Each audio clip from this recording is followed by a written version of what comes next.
Hey everyone, and welcome to the Nerd Room, where we talk all things comics and movies. This is episode number 17, where we're talking Star Wars. Lots and lots of Star Wars. Awesome. I'm one of your hosts, Tim. I'm Troy. Yeah, man, this has been an enormous couple weeks for Star Wars stuff. Huge. We're going to be talking Force Awakens Blu-ray content. We finally got our hands on the physical copies of the Force Awakens. The Steelbook, you and me. Yes. We're talking season finale of Star Wars Rebels, which, as promised, I powered through. Yeah. Troy's our veteran here on Rebels. We're talk a bit about that, specifically the season finale, and also Rogue One. This huge trailer, unexpected trailer. Yeah, love it. A proper trailer, too. It wasn't like a teaser. Like, we had that 11-second thing. Yeah, it's a decent amount. I think a minute 48 or something. Yeah, 52. so it's like a proper trailer. Yeah. But we're going to be talking about all sorts of that stuff. Diving right into it. Back half the episode here. But we're going to jump into some news right now. Did you watch the MTV movie or? Didn't make it out to it. No, Okay. I wasn't invited. It was like, just quickly, it's one of the, I guess, more fun shows. Yeah. And The Rock and Kevin Hart were hosting. Fantastic. You know, their chemistry is unreal. Yeah, they're awesome. And they kept pumping this. The whole thing through the MTV Movie Awards was, we're celebrating movies you actually watched. Yeah. And I really like that. It's kind of a cool concept. You know, I'm not turn my nose up at movies that are the Academy movies or anything like that. Yeah. But it was kind of cool that they put so much focus, and particular in on comic book movies, Star Wars, Mad Max, these type of movies. Yeah, they really got to shine, right? Exactly. Yeah. And like their awards, you know, Deadpool got a couple awards, Best Fight and Best Action Star, and Ryan Reynolds. Cool. Force Awakens got a couple. Daisy Ridley got Best Newcomer. Cool. And Force Awakens won Movie of the Year. Nice. And they had all these kind of cool little set pieces, and you know, they had the Deadpool dancers come out, and they did a tribute to Will Smith, which was kind of cool. Oh, wow. That's and, cool. you know, Chris Pratt and that were all there. Yeah. And so it's pretty cool. There's a really neat segment where The Rock was dressed as Superman and Kevin Hart was dressed as Batman, and they're calling out all the Marvel bitches.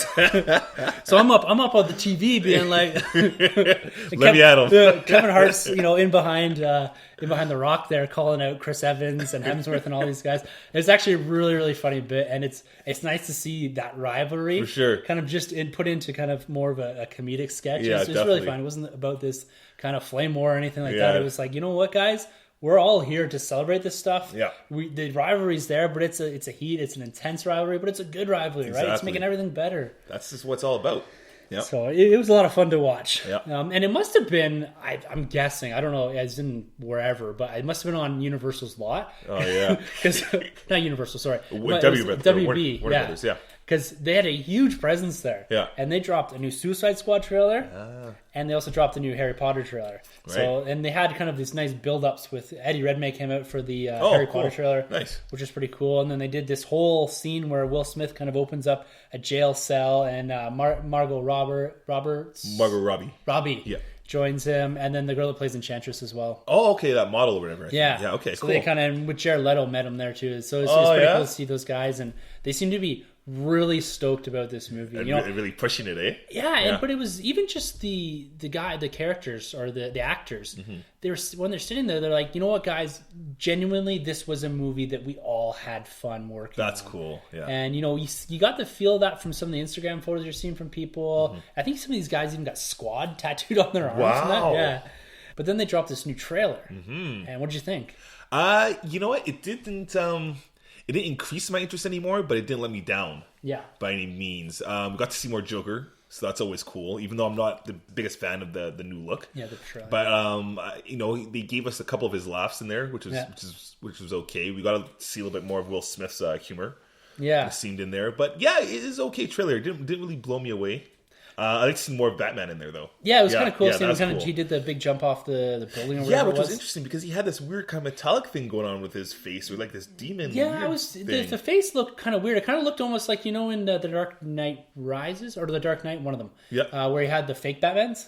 Yeah. And they kind of had like the masks that really didn't fit their heads. Yeah. It kind of looks something weird. So I'm interested to see. So I'm curious. Yeah, if that's an imposter or if that's something else. Like, it'd be interesting to see. Yeah. I'm kind of a little bit more on the bandwagon here. Cool. I'm still worried about the villain. Yeah. But Sanjay talked me off the ledge last night. We were talking a bit about, because I said, you know, he said, are you back on the bandwagon and stuff like that? You know, this trailer is pretty good. Yeah. And I said, you know what, man? Like, the interactions that they're showing, like, there's more comedy again in this trailer. Yeah. I'm curious if those are the pickup scenes. Right. Because it's a lot of the character interaction. Didn't seem like any big action scenes that were added in there. No. So because the rumor was, and we talked about this last week, was that all the comedy in the movie was shown in that last trailer. Right. But this whole movie, or this whole trailer, was again another trailer full of comedy and kind of more character interactions. And there's Will Smith with Diablo and telling him, I'm just trying to get you there, bud. And, and there's when they're in the bar too. So it seemed like the characters are having fun playing off each other. So I'm interested if those were pickups or not, because they blended in pretty seamlessly, and I don't know if they can do stuff that quick. That's right. To get a trailer out.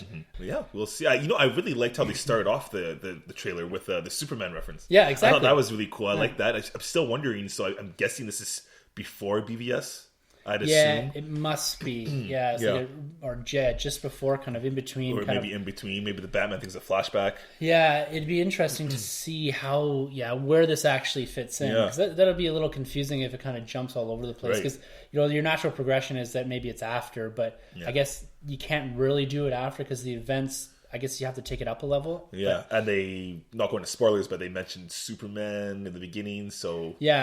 So it must be, in between that time frame of at least Man of Steel and Batman vs. Superman. If they're mentioning Superman by name. And then we're maybe not referring to the events of Batman vs. Superman quite yet. But then that goes back also because I think Batman was retired. Yeah. At least we're meant to assume he's retired. So, interesting. I don't know. We'll see. Like I said, I think I'm a bit more back on the bandwagon. Cool. Yeah, we'll just maybe just wait and see. Yeah, we'll just have to wait and see. I'm excited. It's a different director doing this too, right? Yeah, so and they seem to be again really pulling back from we're different than Batman vs Superman. Come see us. So speaking of Batman vs Superman, so there was again rumors running that WB is seriously considering releasing the rated R cut, the long cut, 3 hours and 20 minutes, I think, into the theaters, to get them up over that $1 billion mark. Wow. What are your thoughts on the studio actually doing that to get to a specific number? It looks like that profitability wise, it's not going to be as profitable as even Man of Steel. Yeah. And that's just the amount of money they spent on the movie and then marketing and all that sort of stuff. So I'm interested to see if they actually release this. Would you go check this out?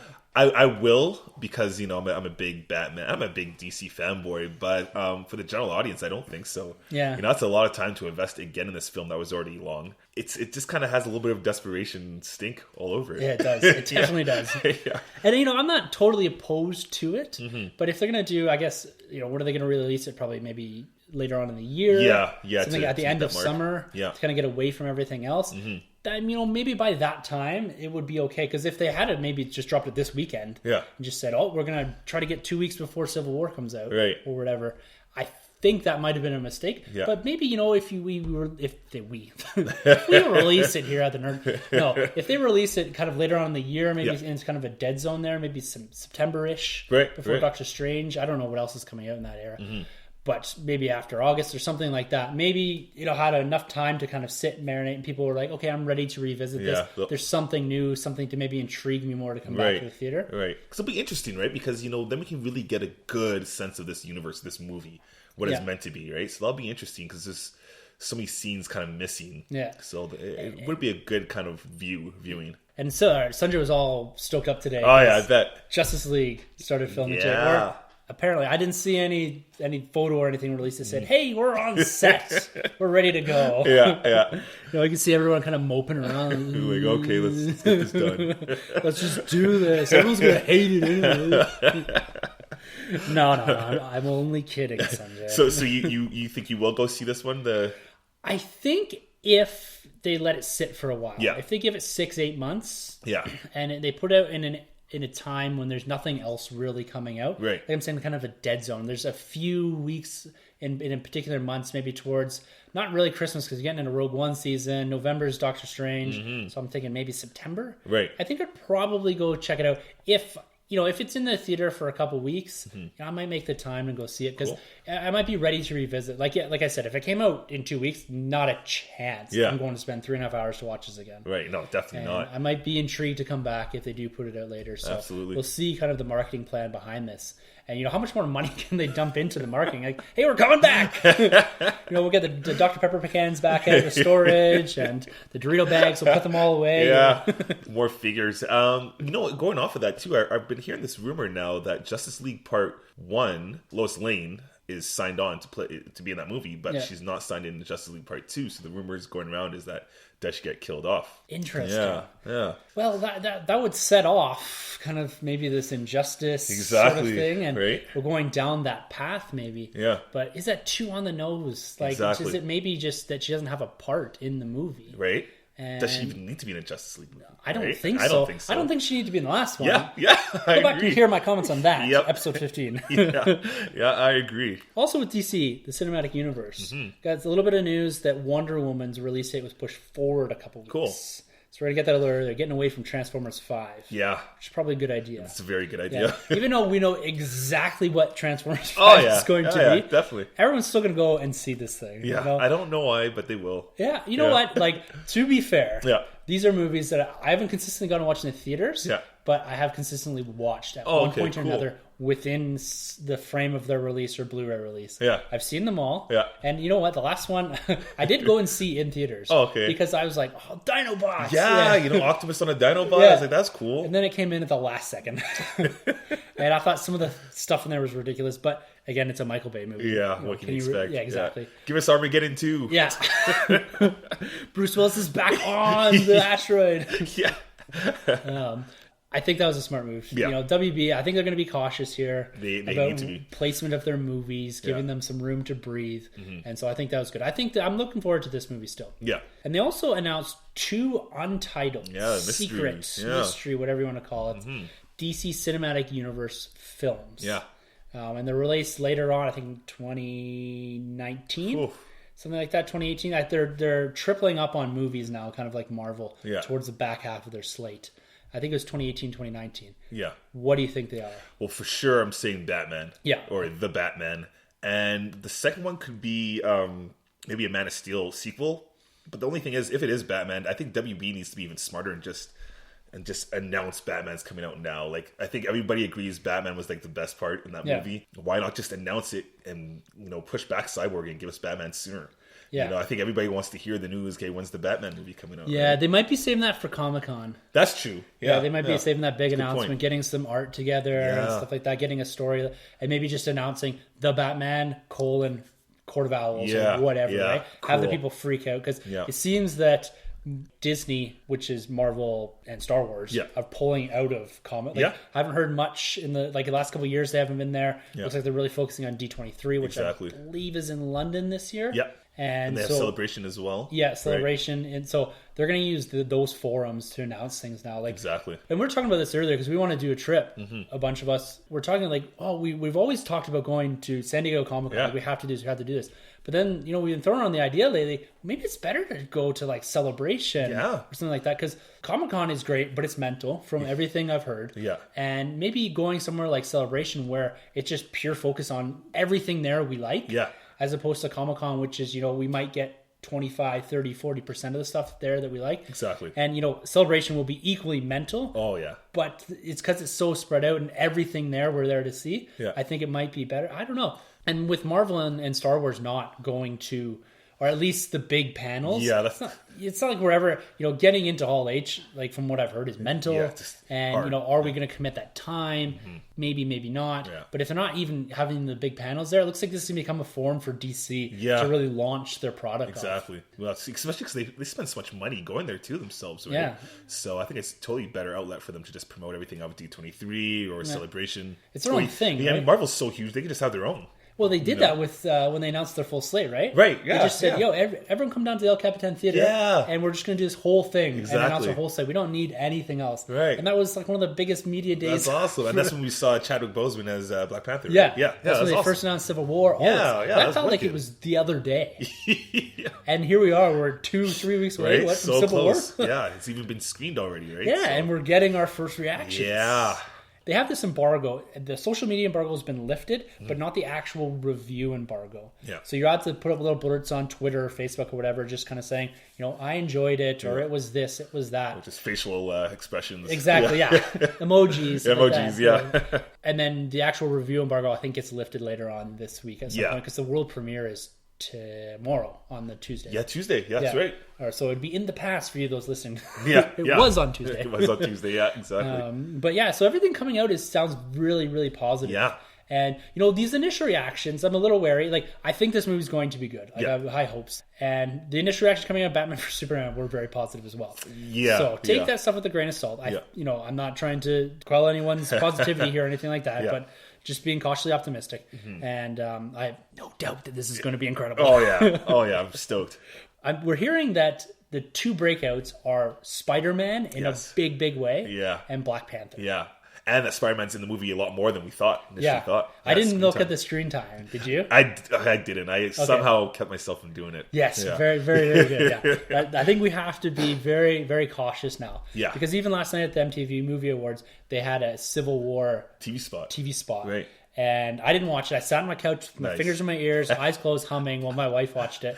And then she gave me the signal, and I was like, "Oh, how was it? How was it?" Yeah. She goes, "It was awesome." So I guess there's lots of Falcon scenes in there and stuff like that. So apparently it's looking good. But you must be super stoked to hear that Spider-Man is. Like, people are saying best Peter Parker, best Spider-Man ever. And I love hearing this. You know, I was a huge fan of Andrew Garfield's Peter Parker and Spider-Man. I loved what he did with that character. I wish he could have kept going, but unfortunately, it is what it is. But to hear all this positive feedback from Tom Holland's performance as Spider-Man. Yeah. And same with Chadwick Boseman. Yeah. And I love that casting. Right? I'm so excited for that character. And it's a standalone movie. We got a new comic drop this week, too. Yeah. And I didn't read it. I wish it's funny because we were like, oh, we'll talk about Black Panther and Poe Dameron. He read Black Panther, didn't read Poe. I read Poe. I didn't read Black Panther. A little cross there. Yeah. But one of the interesting things that was kind of annoying me a bit about the release of the social media reviews or first reactions or whatever you want to call them was that people were like, it's better than Batman vs Superman, but not as good as Deadpool. I'm like, come on, guys. Like, I know that inevitably all these movies are going to be compared. Yeah. And especially the big Marvel one the big versus Marvel one and the big DC versus one. But that doesn't need to be the baseline for comparison. No. Like, tell me I know these are very short blurbs and stuff like that, but be like, and there were a lot of these, but there were also a lot of it's better than Batman vs Superman. Yeah. It's not as much of a mess as this, and but I want to hear stuff like Spider-Man's great, and apparently this airport fight scene is incredible. Yeah, that's what I'm hearing. But yeah, you're right. Like it kind of takes away a bit, right? And there's an embargo for a reason. I've even been hearing things. Winter Soldier is better. Like Winter Soldier is a little more substance, whereas this is more action based kind of. So they're saying that it's more a complete movie, Winter Soldier, which you could kind of get because that's more of a confined story. Yeah, maybe more of a personal story. Yeah, definitely. Where this is expanding way out. Like we're getting to Avengers level. Yeah, if not more. Like if you count the amount of heroes in this movie, we're probably more than we're in Age of Ultron. That's right. And I heard it's better than Age of Ultron. Yeah. Which I'm happy about. I enjoyed Age of Ultron. I admit there's flaws. Yeah. And so if it sits somewhere between Age of Ultron and Winter Soldier, we're in for a treat. Yeah, definitely. With Spider-Man coming out, there's been again lots of talk. We spoke a bit about some of the domains that Marvel registered. Yeah, Homecoming, and there's a couple other ones. Yeah. But then Kevin Feige came out and confirmed that indeed MCU characters will show up in the Spider-Man standalone movie. Which I think we all kind of knew, but it's just great to hear. It's great to hear it. And this isn't going to be some like standalone movie that's on the periphery. Because you kind of get that feel with the Netflix series, right? Yeah. They're standing outside. They kind of say, oh, hey, there's this thing in New York. Well, this seems like it's going to be much more integrated into it. They may go off and do their own Venom thing or whatever. But this, and whether or not that has that Tom Holland Spider-Man in it or not, it's another question. But this is going to have, really close ties, and the repercussions from Civil War will be felt in this movie. Yes. And the other movies that continue on from Spider-Man, the repercussions will be felt in those movies. So I think that's awesome. Really cool. So they're going to have a lot of impact stuff. And it'd be nice. It'd be good to have a nice self-contained, personal, small Spider-Man story. Yes, exactly. Kind of like that Ant-Man scale. Yeah, exactly. Yes. That's what I want. It's not the world is ending. We need Spider-Man. Exactly, sort of thing, right? Exactly. Which, in all fairness, Sony's been pretty good at keeping it small. I have to mix. Yeah. For the most part. Yeah. I guess you're right. It's kind of New York centric stuff. Yeah. But it's just in this day and age of superhero movie films, they're all the world's ending. I think Deadpool and Ant-Man have done it the best lately. Yeah. We're so self-contained that you don't have to worry about why didn't Spider-Man just call up Iron Man? Exactly. If it's something small and personal, it's kind of like you don't need those characters in that movie. Exactly. Especially the big guys, right? It'd be cool, actually, going back to that, though, if they had a little nod. I remember to the old Spider-Man comics when he needed help, he calls Thor and he's out doing something else, and Fantastic Four is in like the negative zone. It'd kind of be neat just to see a little thing like these guys are busy. Yeah, he calls Iron Man, and Iron Man's like in a battle somewhere. Yeah. I'm kind of busy right now, Peter. Yeah. That'd be kind of cool. Yeah. So, and we talked a little bit about Doctor Strange. We got the set photos last week. Yeah. And we got the official announcement that they finished principal photography. Nice. And this week, tomorrow, Tuesday, for those people listening right now, we're getting our first trailer. Yeah. The teaser trailer of sorts, probably going to be in the minute 30 range or whatever. So super pumped. So and this is on Jimmy Kimmel? Yeah, he gets all the good so he's trailers. having this big week. So I think on Tuesday night or maybe even Monday night. Yeah. Anyway, it doesn't matter. He's having Team Cap on one night. Oh, nice. Team Iron Man on another night. Brilliant. And they're dropping this trailer on the Tuesday. And then Hemsworth is in there in the middle promoting Huntsman. Oh, man. So he's inevitably going to get questions about, what side do you fall on? Why are you in this movie? Stuff like that. So, that's genius. Yeah, and Kimmel gets all this stuff because ABC owns... Oh, yeah. Or Disney owns ABC and Jimmy Kimmel's on ABC. Yeah, but he even got the BBS stuff, too. I don't know. Right? Yeah. Big for him, I guess. I don't know what his viewership's like, but he seems to get all these exclusives. And great job. So it'll be pretty cool. I'm super excited to see that trailer because it's something like we've talked about that we don't really know much about. It's the unknown. And I don't know a lot about Doctor Strange. Yeah, I'm not going to lie. I'm not a big Doctor Strange guy, but I'm intrigued, right? Very intrigued. And this trailer, I think, is going to be the real jumping off point. Like, I have a feeling that this is going to be a really good trailer, and I'm going to get super stoked, and I'm going to have some down dark path of reading Doctor Strange. Oh, comics. Yeah, right? I'm probably going to get the Doctor Strange Marvel Selects the next week after this. So, yeah. Before we jump into some Star Wars stuff, I got one thing I have to address here. Yeah. I figure we have the forum here. Hopefully Baron's listening. Yeah. What are you talking about, man? So, to give a little context here. We had a little discussion on Twitter with a friend of the show, Baron from Delayed Offside Podcast. Go check him out. Great stuff. Yeah. He did our Deadpool review with us, and he'll be coming back for Civil War. Can't wait. He missed the Batman vs Superman because he had some concert or something. Yeah, Aqua. But we had a little talk, and he goes out and throws the Captain America First Avenger is one of the weakest Marvel movies. Just throwing stones at us. Jeez. Just after we got over that last episode, 75 years of Captain America, we're here celebrating, and he lobs this grenade into our court. Baron, come on, we need a little more explanation. Yeah, man. Classic in the making. Like I said, it's a brilliant movie. Yeah, you guys heard the podcast. Go back and check it out. Yeah. Go back and check out our last podcast. Episode 16. Yeah. Just hear us talk a little bit about Captain America, and we go into some depth about the movies and stuff like that, and where we think this kind of movie sits as far as how it's portrayed and this relevance to the MCU. Right, the setup it builds. Exactly. It's universe building, right? Yeah, but Baron, go back, revisit that, rethink those comments, maybe take those off Twitter, and then we'll have maybe a little bit. That's right. Yeah, we'll take this up. So I'm challenging you right here to actually point out to me the big flaws, and we'll talk about this on the Civil War podcast. Yeah, because he was mentioning, I think, X-Men Origins and Fantastic Four on the same page. I'm like, you're nuts. Yeah, this was So this is where he equated it to. It's as bad as X-Men Origins Wolverine. Yeah, and 2015. 2015 Fantastic Four. Wow. Like that's some bottom of the barrel movies there. Like that really hurt. Like, so I'll be interested to see a little more depth. What's this? And again, film's subjective. It's very subjective, right? You can put these movies wherever you like. Yeah, but I don't agree with it. So, talk a bit about the top here. We had a ton of Star Wars stuff come out. Oh my goodness! News, new books, movies, everything. Right? It's just coming out of the woodworks, and I can barely contain myself here. There's just so much stuff to watch, to catch up on, to keep yourself in the so much to speculate. Right? Exactly. Oh man, and just keep yourself in the loop. Yeah, and just I don't know. I'm out of words. But so this past week, we got the Poe Dameron comic. Now I know you didn't read it, so I'm not going to spoil it or anything like that. It's a pretty small story. Okay, cool. And it's launching out into an ongoing series. Right, that's what I heard, or at least kind of on par with the Kanan one, like maybe 12 or 13. Yeah, something like that. I guess it's kind of a wait and see. Yeah, it's like we'll do the first 10. If it sells big, then we'll continue it or whatever. Right.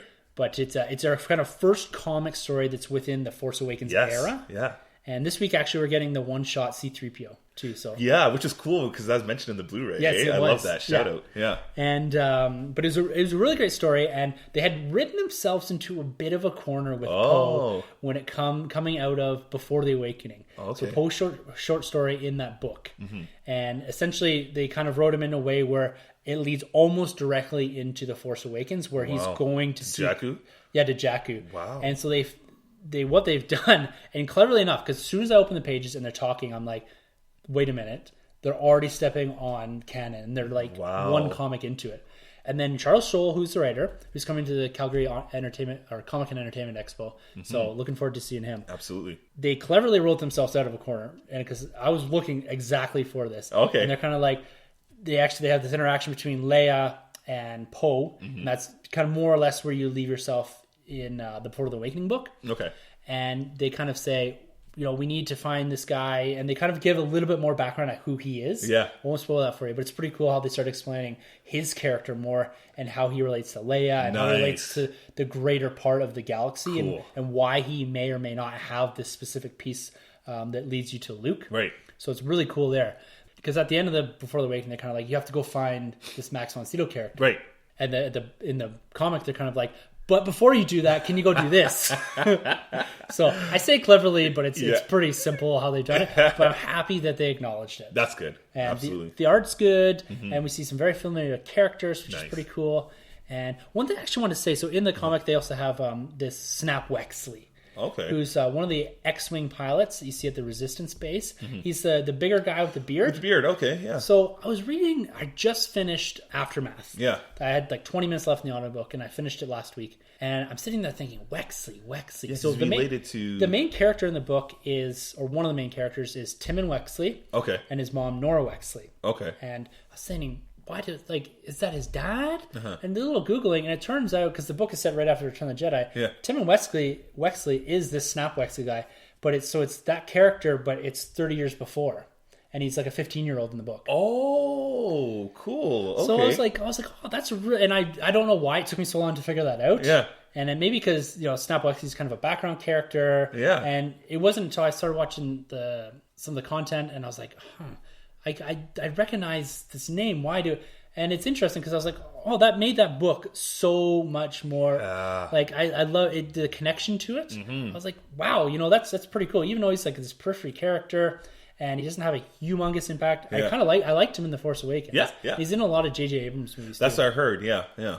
And so it's a pretty cool connection there to see. And now I'm even more excited for the next Aftermath book because it looks like it's going to continue with those characters. Nice. And now that I know this character has roots in The Force Awakens, and he seems to be continuing through with Resistance, and he's in this Poe Dameron comic as well. Yeah. I was like, that's a pretty cool tie. I really like that because I felt like when we were reading the Aftermath book or listening to it, I felt it because a bit distance from the Force Awakens stuff. Okay, yeah. Because I'm really trying to focus some of my reading and keeping up with stuff around the Force Awakens. Nice. And having that connection now, I'm like, okay, I really dig this so now. Cool. And you really grow attached to these because they're almost all new characters. Yeah. And it's pretty cool. It's a nice little interlude of Jakku in there. Yeah, some that's cool stuff. Cool. So it's kind of like a little bit of like the new Wedge Antilles. Antilles? Wedge Antilles, yeah. Yeah, cool. All right, so like I said at the start, we got our hands on The Force Awakens. The digital copy dropped, but we finally got our steelbooks. So pretty cool steelbook. We got Caliber on the front, nice embossed case. Yeah, it's a nice case. I'm on the dark side, man. I might have to get more steelbooks now after this. It's the way to go. It is. You get the same movie. It might be $1 or $2 more expensive, if that. And you get this beautiful case. Oh yeah, it's they're nice. Super exclusive too, so they're super collectible. That's cool. Yeah, that's really cool. So it's the way to go. So I know you had fun. Oh yeah, watching the content. Yeah, damn you, BB-8. So why don't you tell everyone a little bit about what you're doing? Yeah, so we decided to watch all the special features, and we decided that every time BB-8 pops up in this special feature, Courtney, my fiance, and I will take a sip of rum, a shot of rum, each time we see BB-8. Fortunately, I didn't know BB-8 would be showing up so often in those special features. He had a whole special feature dedicated to himself. Yeah, exactly. Yeah, he was quite prevalent through the whole thing. Yeah, it was. So they had the Cinematic Journey documentary. So that was the first thing that I watched. Yeah, the four chapters, that one, right? The four chapters, yeah. And it was about an hour, just over an hour long. Yeah. And it was more or less, because the rest of the content is kind of spoken about. Yeah. With the exception of the deleted scenes in this kind of cinematic journey. And it really chronicles kind of from the point at which Lucasfilm was purchased by Disney. Yeah. And when they brought on Kathleen Kennedy to be the president of Lucasfilm, when they brought in J.J. Abrams, they showed them actually announcing it. Yeah. And then going through the steps, producing the characters and the creatures and the story. This thing made me so excited for what Lucasfilm is doing. Definitely. I'm already there, 110% across the board. But this is being made by fans of the franchise. That's what I got watching this whole thing. And there's so much talk by the actors, the writers, the director, Kathleen Kennedy, about a responsibility they have for this franchise. Exactly. Yes, it is a way to make money, and Disney knows they're going to make money, and they're going to turn these things out. But the confidence I got from watching this was that, these people feel this responsibility, this weight on their shoulders, that they have to produce the best content for the fans as they are fans of it. They do not want to disappoint. There's no phoning in this at all. Exactly. No. And that was it was so nice to see and so refreshing, and this is something that you could have compiled and thrown that in, but these are people genuinely speaking about their love for Star Wars and how privileged they are to be working on these things. And they're talking about people from Pinewood Studios, generations, their father worked on the sets of the originals, and they're here doing the sets for the Force Awakens. And, they brought back Lawrence Kasdan as a writer. He wrote Empire and Return of the Jedi and Raiders of the Lost Ark. And they're bringing in people, and even if it was just for a couple scenes. Warwick Davis they brought back. Just to have them in the movie. Just to say, you know what, guys? This is a real kind of changing of the guards, passing to a new generation. We need to have everyone here to pass it on. And, and people like John Boyega and that, who had auditioned nine times to get the role. He wanted it. That's and incredible. He was the most fun to watch. Oh, I loved it. Just watching him on there. I felt like that's how I would be. If I had any sort of acting talent and could get anywhere near something like this, I feel like if I'm on a Star Wars set, and like the first time that he saw the Millennium Falcon, full-scale Millennium Falcon, and he was freaking out about it, and the first time I met Harrison Ford, and this guy was giddy, and just excited to be there every day. Definitely. Like everything they showed him, and the passion that these guys are showing is incredible, which makes me really excited to see where they want to take these characters, because they seem to have some influence, at least the actors, on the direction of the characters, because we looked at Oscar Isaac's character, Poe Dameron. And he was originally supposed to die. Yeah, that's right. And I'm so happy they didn't. But Oscar Isaac said to J.J. Abrams, what can we do here? I've died in the last 5 movies that I've been in very early on in the movie. I don't want to do this again. So it looks like maybe Poe wasn't supposed to make it off Jakku. Right. That's what I was thinking. And that he was kind of the sacrifice that maybe the first sacrifice that Kylo Ren. From the Resistance, and that's kind of a significant thing maybe for Leia. But he convinced him to keep him on, and he shows back up later on in the movie. I'm so glad they did. Yeah, so much history going on there too. Like they even mentioned, like you really have history to go back onto making these movies. It's just fantastic. The effort and the respect that they have for this universe.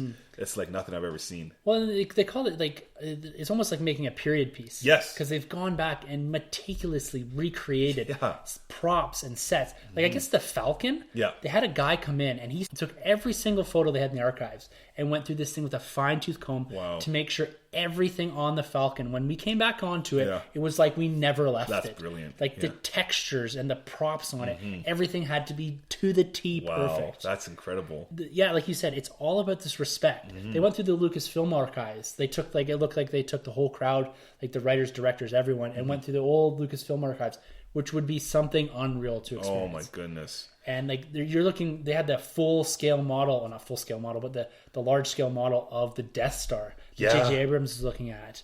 And that's just something that they showed right through, is how they've gone back to these practical effects, back to filming it on actual film. They really project you back into those films. They make you feel like you're watching a film from 1983. Right. Yeah. And it's the same ILM guys, like Dennis Muren. He was on all the Star Wars movies. He did Jurassic Park and stuff like that. He's He was one of the guys that were showing there. Yeah. And he's one of the original ILM guys. If you go look back at old photos and books and stuff like that, he's the guy that's, they're hanging up the TIE fighters. And it's incredible, the people that they've brought back, right? This history.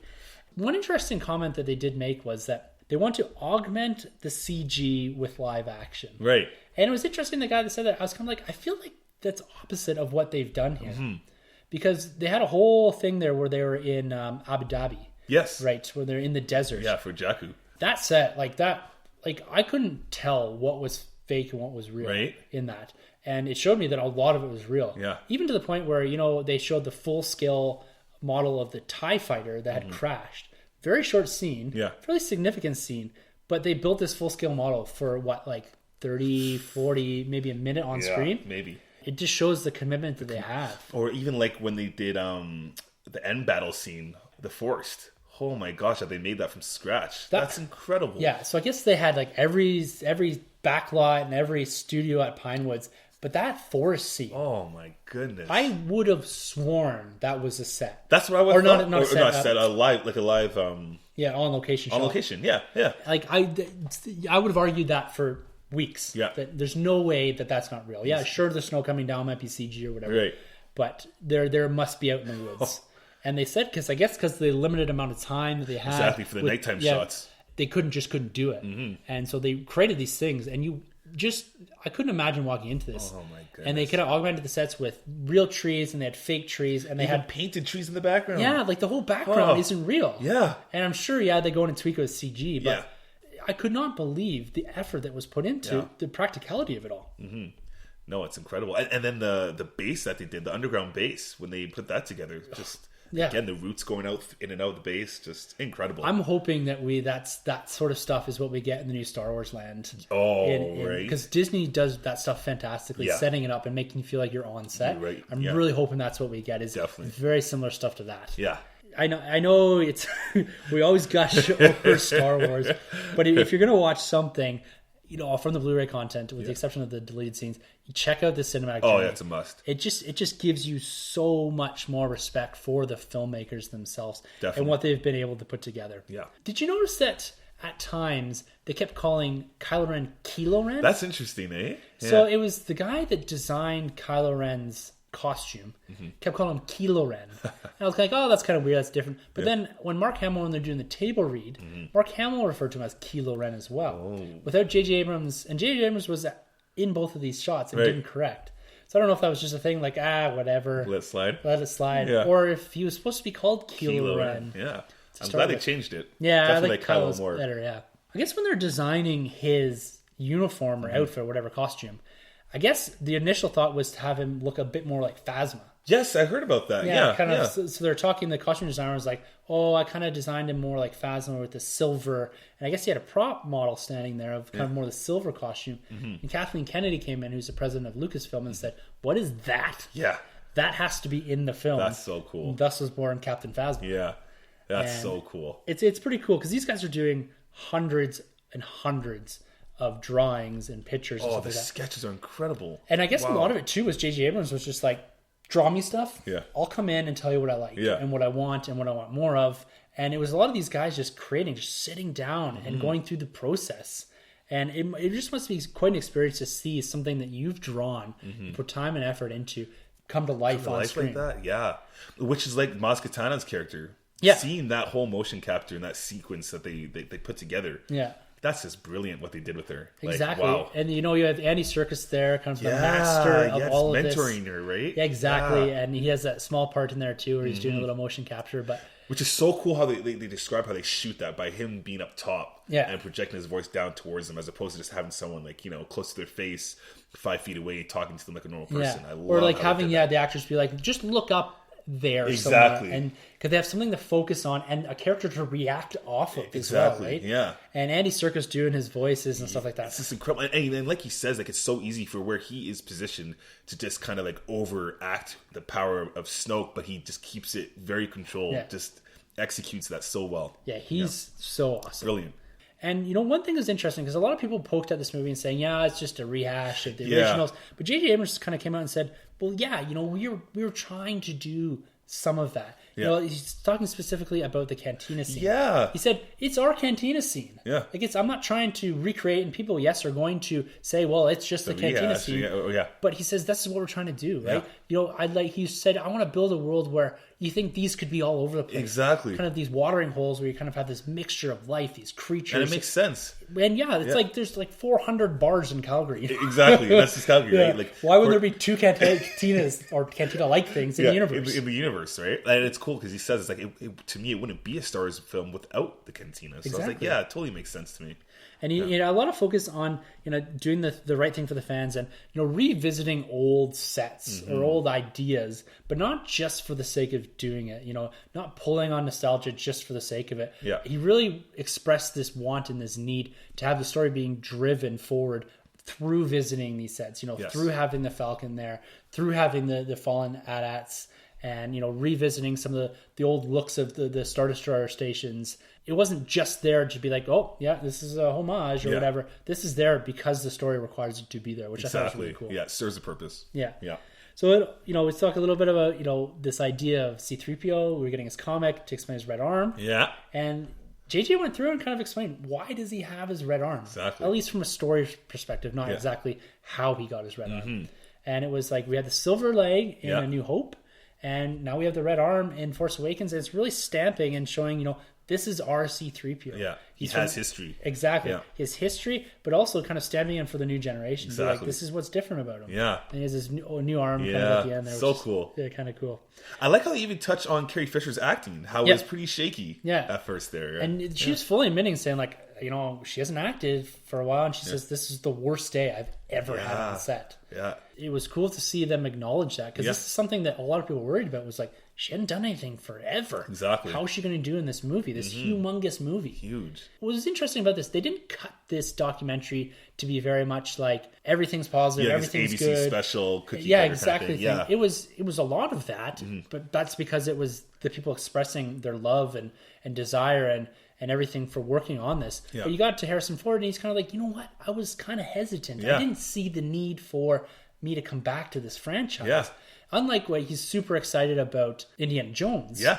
But this, he was kind of like, I'm a bit tentative. Yeah. But then he gets to read the script, talk to JJ about the character, and he kind of finally goes into this idea of like, you know, hadn't signed on for Return of the Jedi or whatever. Yeah. I didn't want to kill him to kill him's sake, because I didn't want to play him. I just thought his story was done. Exactly. And I wanted him to have relevance to the story. I wanted him to have the sacrifice that meant something for the story. And he was given that in this film. Yeah.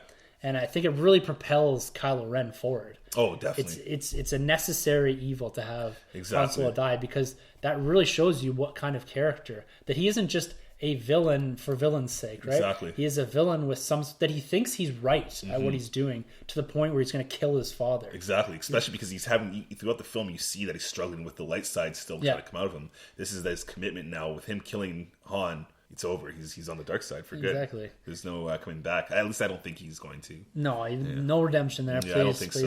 Yeah, I don't think so. And you know, they talked a lot about, you know, the story. Yes, it's there. It's a generational handoff. We're revisiting a lot of this, but a lot of it is getting to Luke, and it's about Luke. Yeah.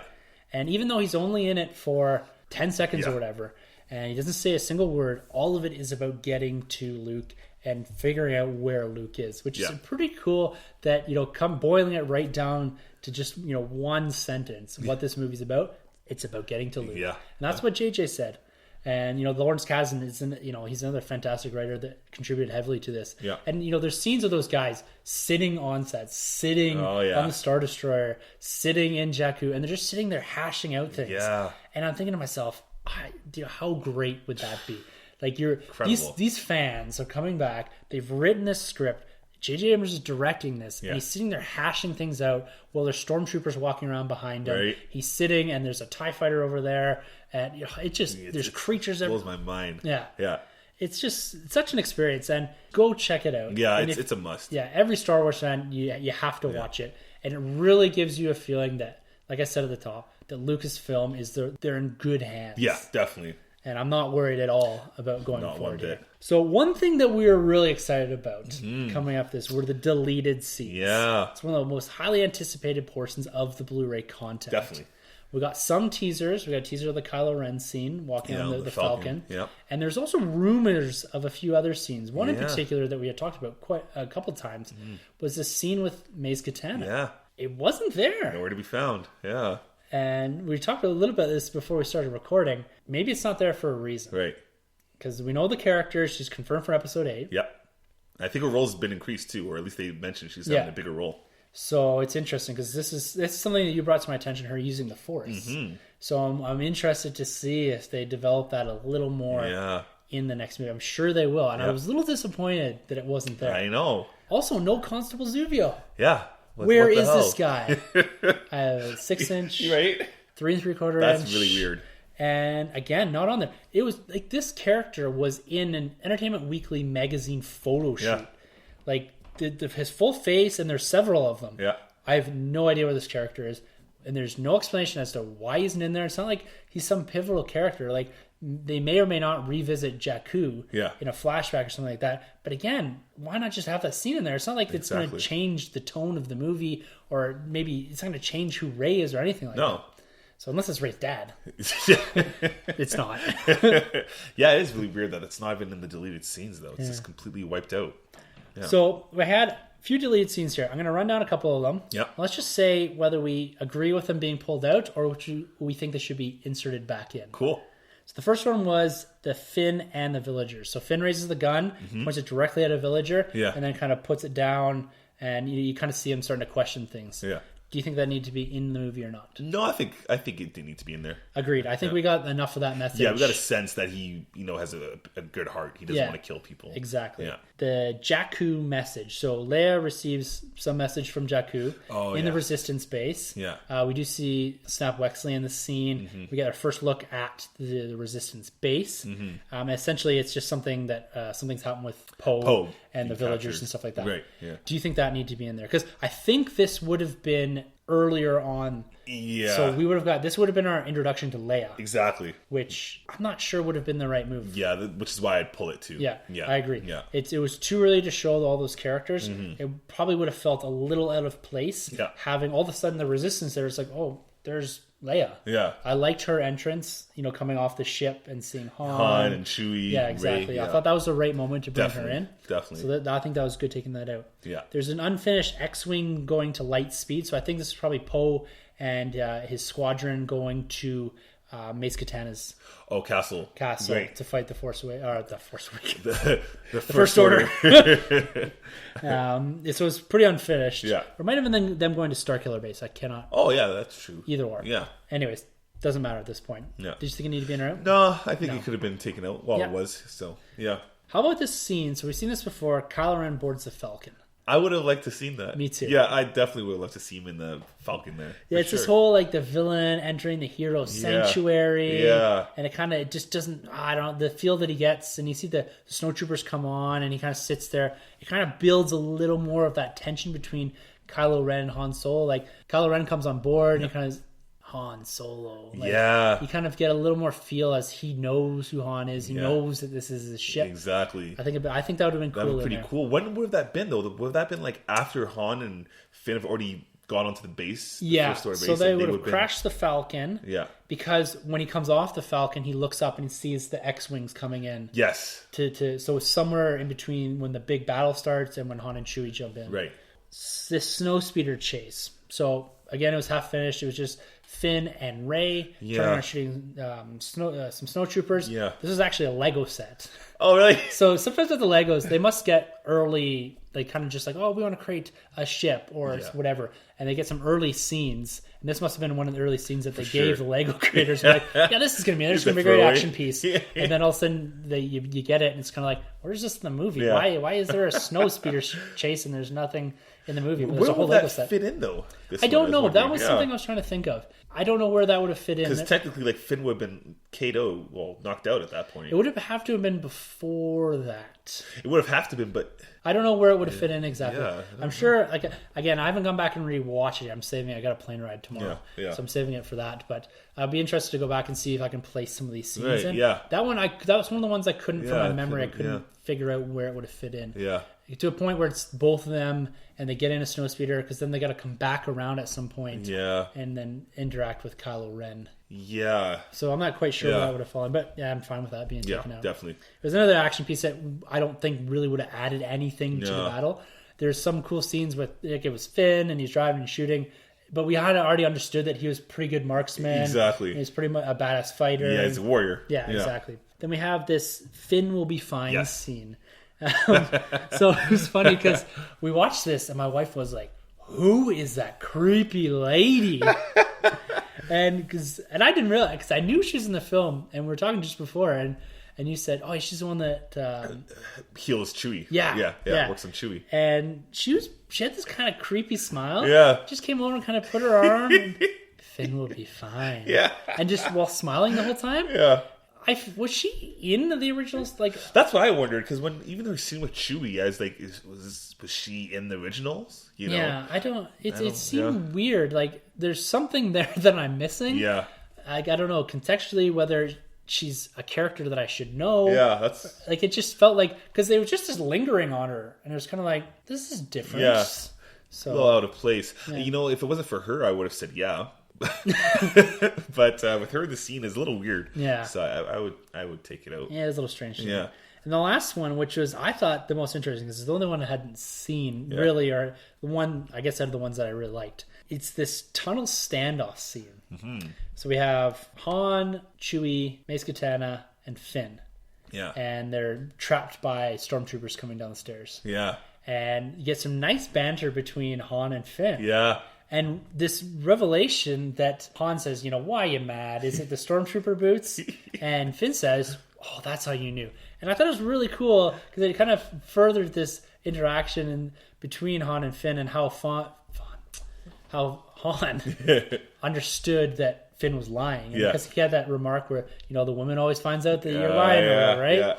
And so I thought that was pretty cool. Yeah, I like that. And the chemistry throughout the whole movie's been great, right? Yeah. So I like that scene too. Yeah, I think that should have stayed. Made it. Yeah. But again, it was, I guess, a little bit difficult as to how they get out of that situation. Well, see, but that kind of falls into where that mask kind of scene should have led, right? It's of her using the Force, right? Yeah, exactly. Dropping rocks on them or something. Yeah, on the stormtroopers, so they could get out. So weird. Interesting. Yeah. Yeah, but it was cool. It was nice to see some of those deleted scenes. It wasn't as much as I thought it was going to be. For sure. It was only about 6 minutes or so, I guess. Yeah. I still might have to go back to my prequels Blu-ray. I think those ones pack a punch. Yeah. If I had to compare the set or even episodes 3 Blu-ray package to Force Awakens package, I might have to go to episode 3 still. Okay. I had a lot riding on this one. Yeah. Yeah, because after that, we kind of got this building a BB-8 thing. Yeah. So BB-8 is actually something we didn't really talk about. He was quite heavily featured in the cinematic journey. Yeah. And I didn't realize there was a puppet. Yeah. Through the majority of it. Because there's a couple of scenes in Jakku, this guy in a green suit just sprinting after with the BB-8 kind of rolly thing. Little Teletubby thing kind of. And because I thought it was, because they kept making a lot of reference to, when they had Celebration, they brought BB-8 out. Mm-hmm. And I thought it was all this animatronic thing. Yeah. But it turns out, I guess they had more control over it. I guess overall it was probably easier. Yeah. And then they just removed this guy out of the scene, right? Yeah. But it looks like they had 3 or 4 different variations of BB-8. Tons, yeah. One animatronic, a couple puppets, one that kind of rolled on its own for the more intimate scenes. Yeah. So it was pretty cool to see how they kind of came up with BB-8 and develop this. And it was not just J.J. Abrams being like, yeah, what about this with just like that? And they kind of, I guess, a snowman without a middle part. So, and then they also had creating the creatures. So like the extensiveness that they go to at demonstrating to us how many creatures were created, and the detail they go into, and the fact that these guys go out and create these, and some of them don't even get put on. It's kind of like, just create something, and we'll see if it fits the universe, fits what I want. And it was really cool because this was focusing a lot in on the cantina scene, or Maze's castle, whatever you want to call it. But it was really cool to see how they kind of went through the process of creating all these things, and it's very reminiscent of what they did in Return of the Jedi and Star Wars Episode 1, or not Episode 1, New Hope, And so it was really cool to see that. And then even the Chewie costume. Yeah. The time that they spent individually tying those hairs. That's something else. That's commitment right there. It's exactly that. That's the only word you can use to describe this is commitment to a craft. Yeah. To putting something on film. Like they could have easily, like they did, I'm pretty sure in chunks of episode 3 he was CG, right? Yeah. The content on here, yes, some of it was limited and wasn't as much as maybe we wanted, but what they did show was fantastic. Oh yeah, definitely agree. And it was nice to see the John Williams thing too. Oh yeah, as well. Love that. Just John Williams is getting up in age. He's actually not scoring Rogue One. Right. This is the first time that he's stepping away. Yeah, there'll be elements of his score in there, but it's the first time he won't be scoring a Star Wars movie. So it's nice to see him. And again, it's this another passing of the guards, changing of the guards, passing generations. Exactly. He came back. He did it. Now maybe it's time for someone else to take over the helm and run with the score. Maybe we get our next generation John Williams. Exactly. I recommend to go out and get the Blu-ray content. It's worth it. Oh, yeah. And go out and try to grab, if you can still get this steelbook. Yeah, because it's definitely worth it. Yeah, it looks great. Continue on with our Star Wars content. Oh, yeah. We're getting just so much of it. We talked last week about going and talking a little bit about Rebels. Yeah. Because this is something that you've told me again and again, dude, you got to get into it more. Yeah. It's really good.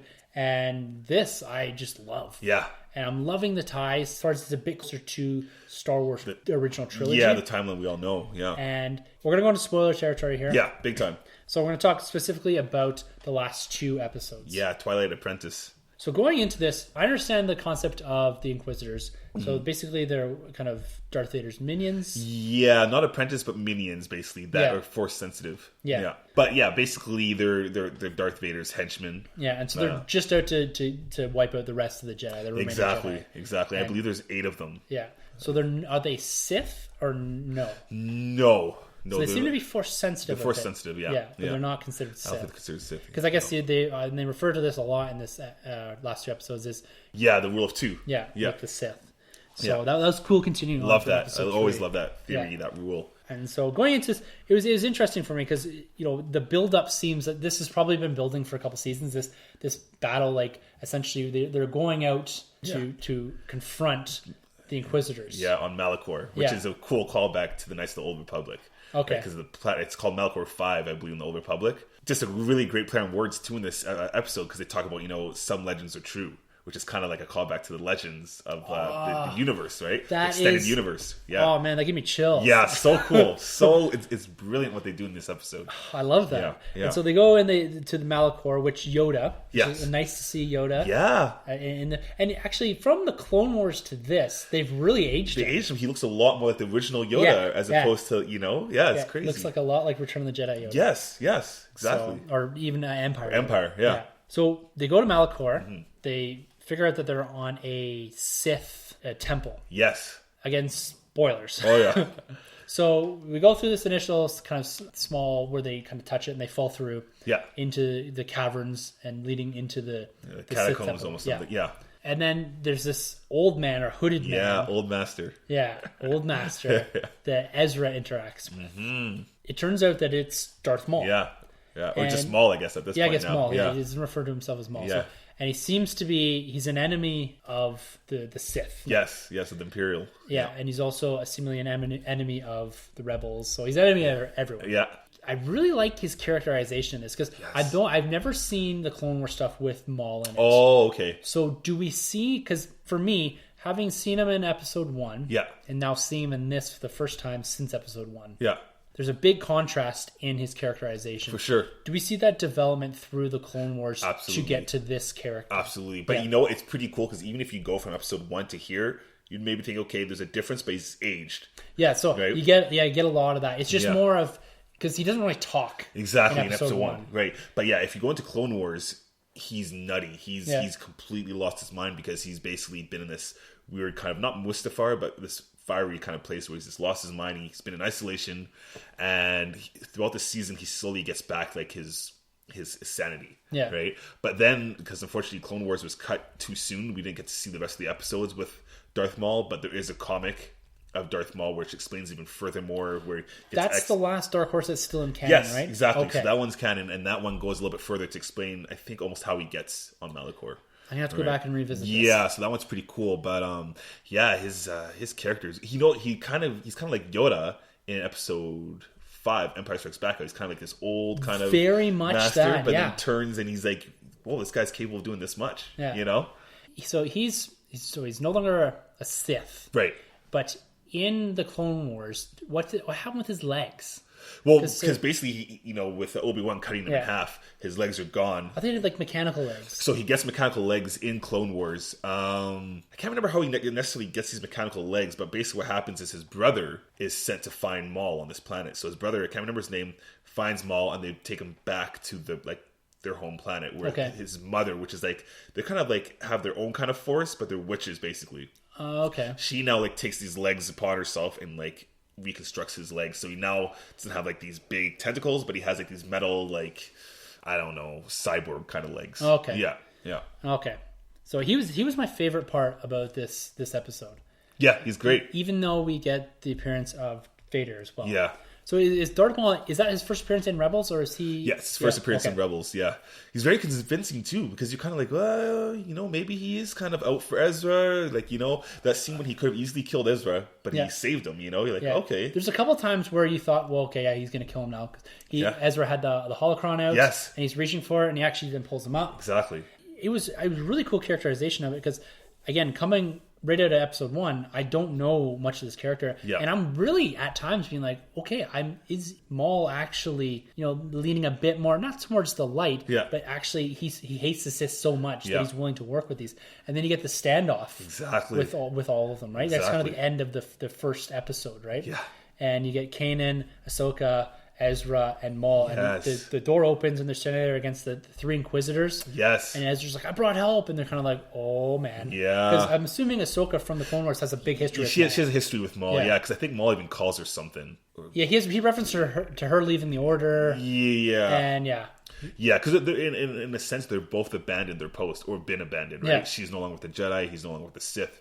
Because of the rule of 2, so he no longer can be a Darth, right? Yeah. So. And then we get into a nice battle sequence with the Inquisitors. Yes. But one thing that I was kind of confused about, and I didn't really like, what's with the flying... The helicopter lightsabers? Yeah. I hate that. Yeah. They introduced in the first season with the Grand Inquisitor, the bald one. Yeah. And, he could do that thing, but they never introduced the flying mechanism. And I didn't like how they kept flying back and forth, coming back with the lightsabers flying, but I thought that's kind of weird. Yeah. That took me out a little bit. Sorry, the Grand Inquisitor, was he the guy that was in the temple? Yeah, so cool fact. So he is the Grand Inquisitor, which is really cool. If you go back to Clone Wars now, when Ahsoka gets pretty much rejected by the Order or exiled from the Order, that Grand Inquisitor, there's 2 of them there standing at the guard post, and they have like the helmets. You can't tell who's who, but Dave Filoni himself has said one of those 2 is the Grand Inquisitor. So we do know that he was a Jedi. And he's one of the good guys. And then Kanan, obviously, saw the episode where he has the vision meeting the Grand Inquisitor. So anyways, they killed him in the first season of Rebels. Okay. I really liked that fight scene. That was really cool. And Kanan lost his sight now. And I love how he throws on the helmet. And yeah, it was great and that was interesting. So you have this series where it progresses up, and you get this feeling that Vader's coming. Yeah, and then they essentially take out the Inquisitors. Maul just kills them all. Oh yeah, he doesn't even hesitate. When he kind of lectures Ezra, the next time you won't be so lucky or whatever. I can't remember how he goes about it, but I love his guidance over Ezra. Yeah, I really like how he mentors him And it is so quick how you can see, exactly what's happening, right? Oh, We've seen this before. Oh, yeah. You can see him planting these little seeds, but it's so convincing the way it's done. It's so convincing, yeah. And I could see why they've written the character of Ezra buying into this so quickly, right? Yeah. And not having the experience with the Sith before. Right. Or I'm assuming so. Yeah. You can just see, Maul's saying all the right things. Yeah, and Kanan's kind of being like, no, don't do this. But Maul's like, no, you can do this. And he's kind of like, well, Kanan, why can't I do this? Yeah, right? and he's like, use your hate, use your anger. Yeah. And I like the thing with the doors, because he needs 2 of them. Holding it up? Yeah, and one guy's going to hold it up, and the next guy takes it and drops. And because Maul needed another Force-sensitive person to do that, right? And I thought that was really, really cool. It's cool. It's just so many callbacks with that moment and those scenes going on to Luke with Yoda in episode 5. It's so great how they did that, but in reverse. And really playing on this rule of 2 thing. That was something that I always didn't like. I got it to it in a sense, but I never really fully was like, why can't there just be more Sith? Right. But developing on that, I really, really like it now. Yeah. More so than I ever did before with the prequels. This whole idea that the Sith are, this rule of two. I love it. And, going back to like the old school Knights of the Old Republic video games, they kind of touch on the rule of two, which I really like. And I think it's Darth Bane. Well, I guess it's not canon anymore, but Darth Bane is the one that really made the rule of two himself. Okay. So he came after Revan. Very cool. Yeah. And then we get Darth Vader coming in this episode. So that's my favorite right there. Again, like this, just it's so many callbacks. Oh yeah. And so we're really tying in, big parts of the prequels and big parts of the Clone Wars and big parts of like the original trilogy too, it's right? huge. The scene of him coming down, floating down with I think the saber's already out, ready to go, and he's on the TIE fighter. Oh man! And it's going to go down between him and Ahsoka. Oh yeah, and he's just meaning business, and I love his taunting words over Ezra. Yeah, and then incredible. And then you get kind of this some fight scenes, and then you get the standoff. Yes. With Ahsoka. Yes. And it's like I've watched enough of Clone Wars to understand that their relationship. It's how deep it goes. Yes. And you get them just staring at each other, and then Ezra and Kanan, who's blind now. Yeah. And so, sorry, I'm kind of jumping all over the place here, but I missed a little. So did Maul tag him to blind him, or what? I can't. Yeah, I didn't really know. I didn't know if his saber got him or because if he swung at us. Yeah, I quite understood how he exactly, because if you hit him with the saber, like his head's gone. Exactly, and the screen flashes like this red. So I was like, I didn't know if he had put a saber up in front of. Like I didn't know quite. Yeah, what I know. happened I kind of got lost. Or if he did that on purpose to blind him, to give him, maybe because he did that while Ezra wasn't present. Yeah. So maybe it's to blind him, and so that Ezra would maybe lean a bit more towards Maul. Maybe Maul wanted him, right? More so than just to get the holocron, right? And then we get this great fight scene. Oh, and the score throughout this whole thing going on is just blowing my mind. Yeah, so there's so much history between these two characters, and I don't know how far you are in Lords of the Sith. Not too far. It's fine. Not too far, but you might have caught it already. But there's a great scene in Lords of the Sith where Vader is flying over Ryloth, and there's an episode that he calls back to when he remembers going on a mission as Anakin with Ahsoka over Ryloth, and there's a great callback there, so you do know that Darth Vader still thinks about Ahsoka a little bit. Oh, okay. But here we are now. This is after Lords of the Sith now, right? Yeah. And he finally gets to confront Ahsoka. So there's all this history now going on and building up. And there's a scene a couple episodes before. There's the whole Ryloth. With Cham. Chan Sukala. Syndulla. Yeah, Cham. Yeah. But he seems a little different, though. Okay. Like his portrayal, I find. Yeah. But it's cool that we get to see him. And he's in Clone Wars, too. That's the first time we see him.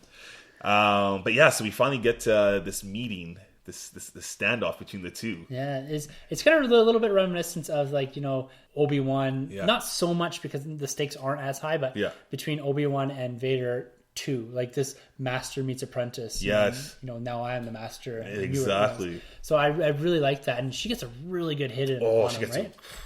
But it's great too because the whole time you're throughout the season, you don't know if Ahsoka really knows who that is. Yeah. Like sometimes you think, okay, she knows it's Anakin. Sometimes she doesn't. Yeah. But then when she confronts him, it's like, she thinks she's Anakin at first.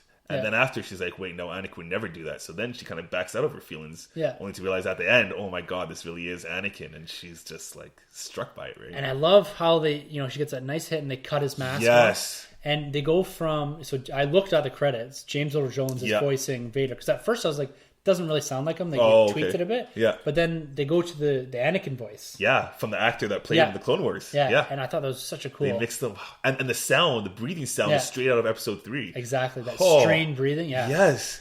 And it was, and the look, you can tell like that's Hayden Christensen, that's Anakin in that on that shot. Brilliant. And you're kind of expecting him to kind of, maybe he's gonna have some kind of remorse here, but he's just, it's all in the face, and he just acts it so well, or they design it so well, and he's just cold, and he's Vader through and through. Yeah, it is. Yeah.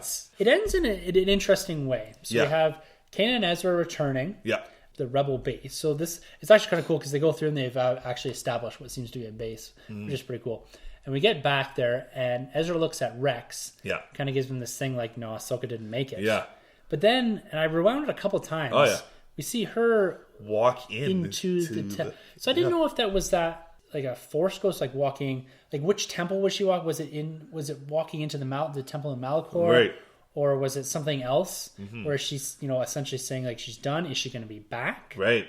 And we see Maul taking off, so we know he's going to be present in season 3. Season 3, which is fantastic. I'm really stoked to see more of that character. Oh yeah. And we know Vader survives, but he kind of stumbles out of there. You know, we've never seen Vader like this. You know, because Vader's in his prime, pretty much all before Episode 4. He's killing it. And so I'm interested to see if they expand a bit on what happened in the temple. Yeah. Between him and Ahsoka. And I'm not convinced that Ahsoka's dead. Yeah, especially because they announced the book. Now, I do know the book that she has coming out takes place after she leaves the Order. So it's kind of between the Order and Rebels, I guess. But with them doing that, I think Ahsoka's become a lot of people's fan favorites now, too. Since the Clone Wars movie. I know a lot of people didn't like her.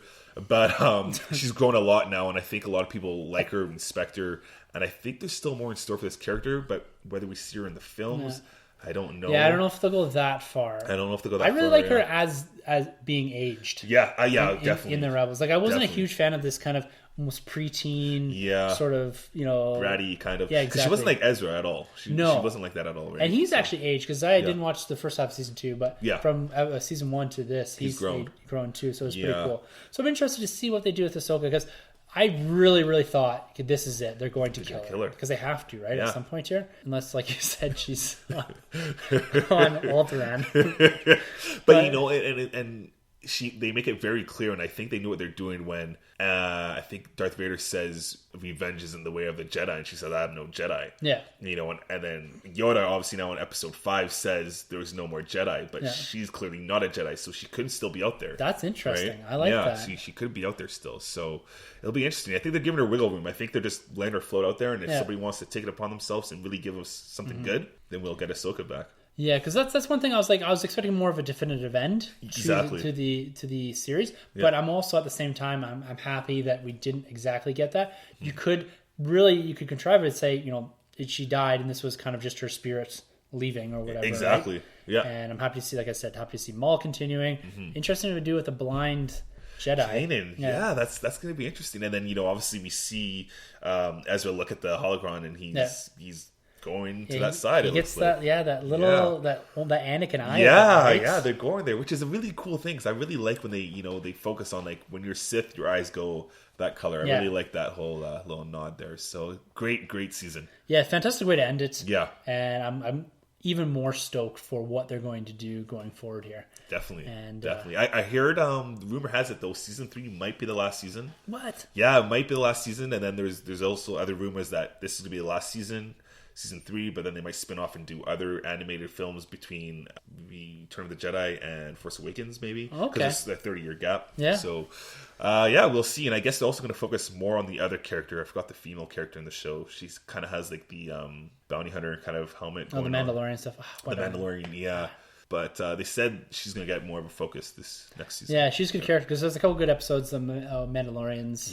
Talking about that. I really like that. Yeah, which is a cool callback to Clone Wars because there's a big Mandalorian thing going on, and that's cool with Darth Maul because he kind of ran Mandalore for a little bit. Okay. It's pretty cool stuff. So cool. Yeah. Anyways, guys, go check that out. Definitely.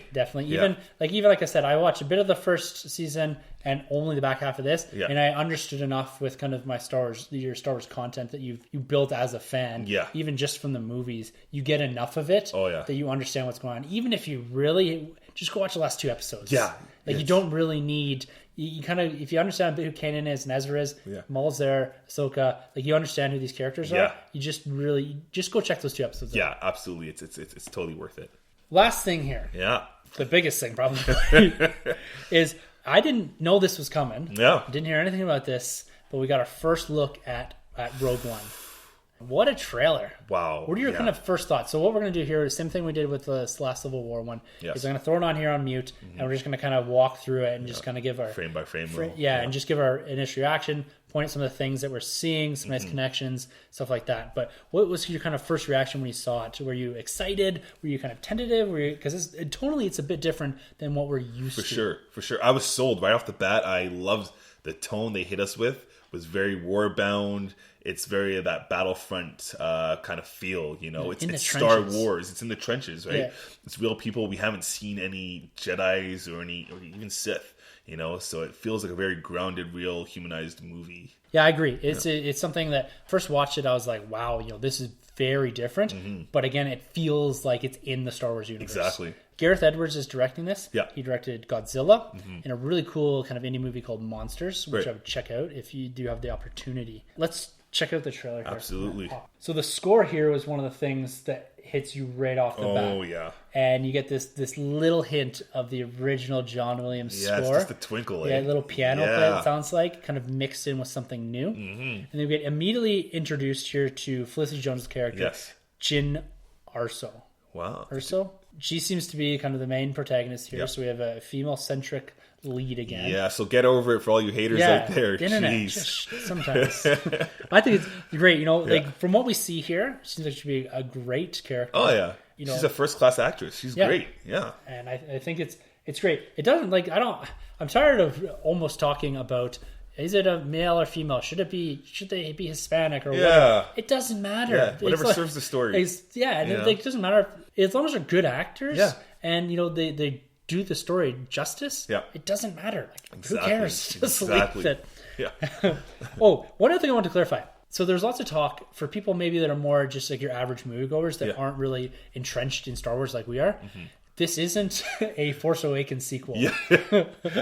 This is very much a prequel to episode 4, A New Hope. So this happens just probably months. I would say before we get into episode 4. So it probably leads. The end of this is probably going to be leading directly into, for sure, if not overlapping with episode 4. Vader storming into Leia's ship there. Yeah. So it looks like she's been arrested for whatever reason. Maybe for what happened in the market area. Exactly. And I don't know if she's been abducted or arrested by the rebels. Sorry, because what I've heard is her dad is the scientist behind the Death Star, which is Nicholson. Mads Mikkelsen. Yeah. So he's going to be kind of, I guess, maybe this like Robert Oppenheimer character. Okay. So he's the one that created the atomic bomb. Okay, yeah. And he ends up creating it. They drop it again. And he goes to Harry Truman and it's like, I feel like I got blood in my hands. What are you doing? Stop using this. We should ban it. Right. And so he has all this remorse after. He celebrated the first one.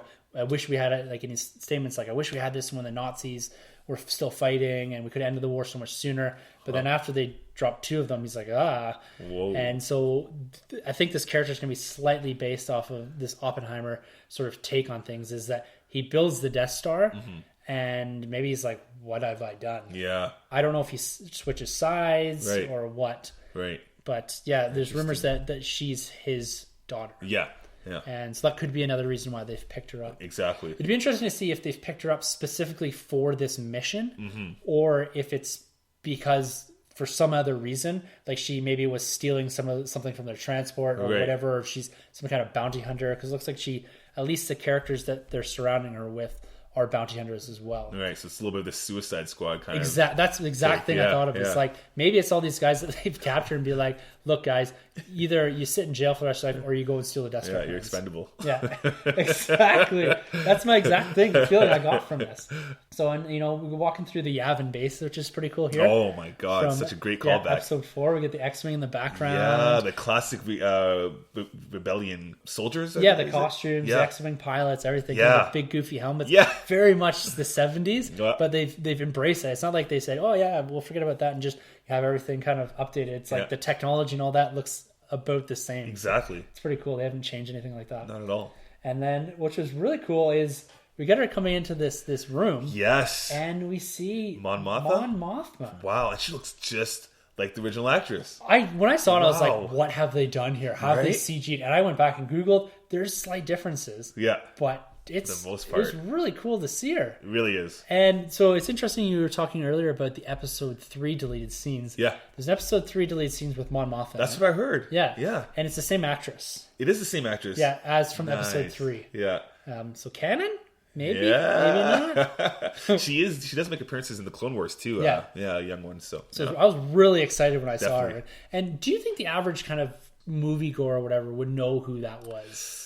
No, it's probably a bit of a stretch. Yeah, because like when I was like, oh my god, I was like, it's Mon Mothma. She's like, who? What is this lady in white? Does it matter? She's the leader of the rebellion. Yeah. I guess we kind of jumped there, but we get this kind of scene kind of in the alley where she's fighting the stormtroopers. Yeah. And then we get her saying, they're talking about, why do you do this? Because I rebel. Yeah, exactly. Little on the nose. A little bit, yeah. Yeah, just a little bit. But pretty cool. It's good. It looks like they're kind of doing this little inquisition with her, because they get this other general or whatever that's talking at her. Yeah. Yeah, riding in some sort of troop transport, it looks like. And this Star Destroyer.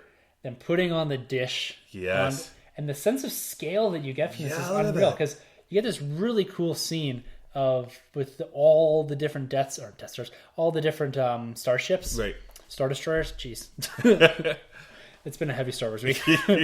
All the different Star Destroyers sitting around the Death Star, and they're just this minute little kind of tiny ship compared to this massive Death Star. And the Star Destroyers are huge. Yeah. I mean, to get a good size of them, look at the one in Force Awakens, the one that's crashed. That's huge. Yeah, that's a great sense of scale. Yeah. That's one thing that I think Gareth Edwards captures in this, at least in this scene, is this kind of overall sense of scale that we get from this. And again, the siren starts going. Yeah. Is it the Death Star? It's a Death Star siren. Yes. And again, another great callback. Wow. And again, it's not one that your average moviegoer is going to get. Yeah. But as fans, it's like, oh my god, like this is this is really going on.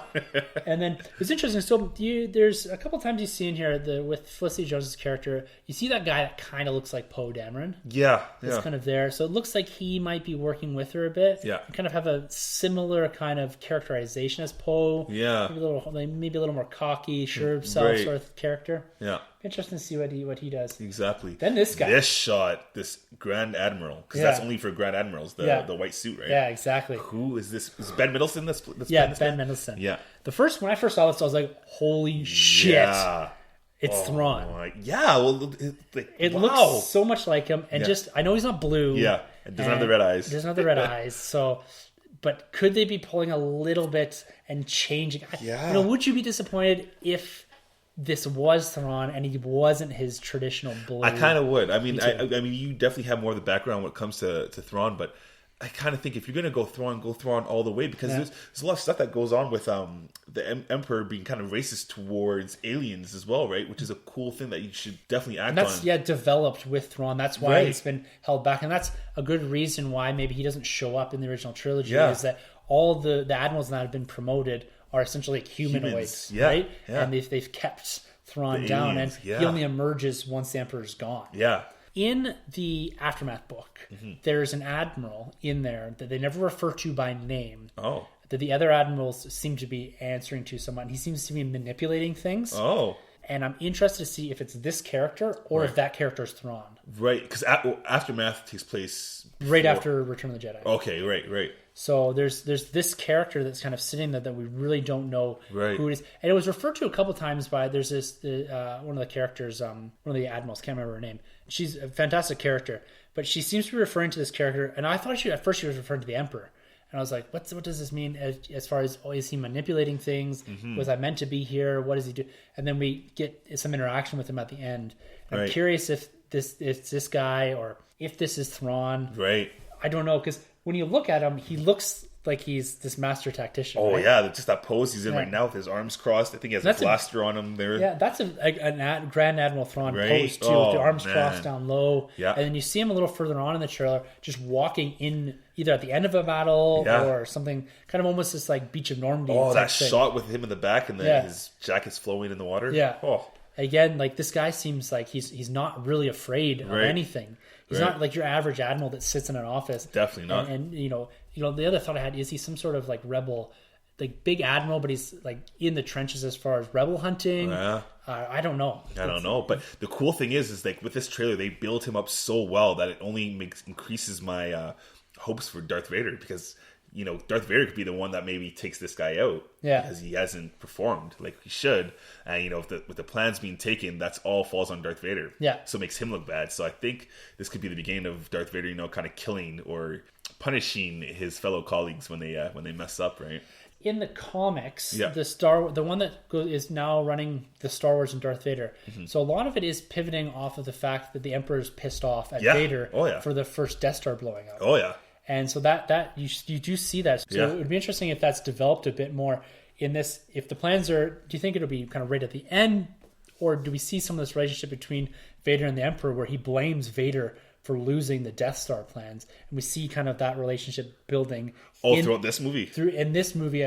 Or you see kind of Vader failing from time to time. And I don't know if you're going to see the Emperor a lot. Yeah, that sort of relationship. I don't know if you'll see the Emperor a lot. I think this Vader, I think this movie, it's going to be Vader in his prime. I don't think you're going to see any slip ups. I think he's going to be just this executioner, dark figure that we've all been wanting and kind of know of.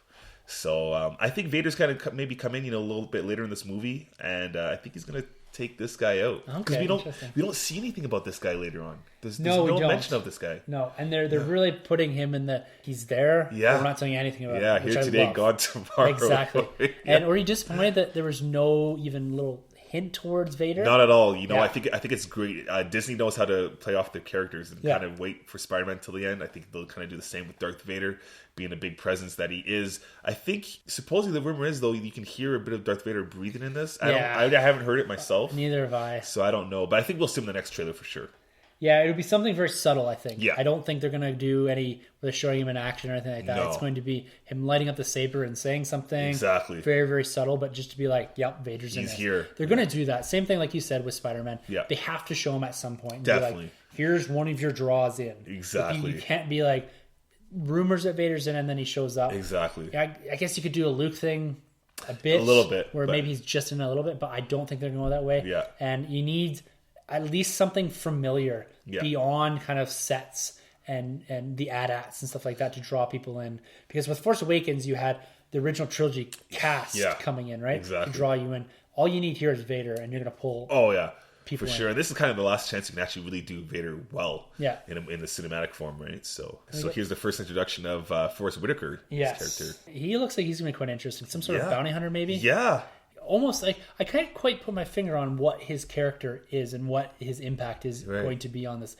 Again, I don't know. Is he with Felicity Jones? Is he part of the crew that is? I don't know if they're hired or whatever to steal the Death Star plans, because he has some pretty cool lines in here, and it kind of it's playing off this, who are you and what will you become? Exactly. Yeah. So it's interesting. Who could this guy be?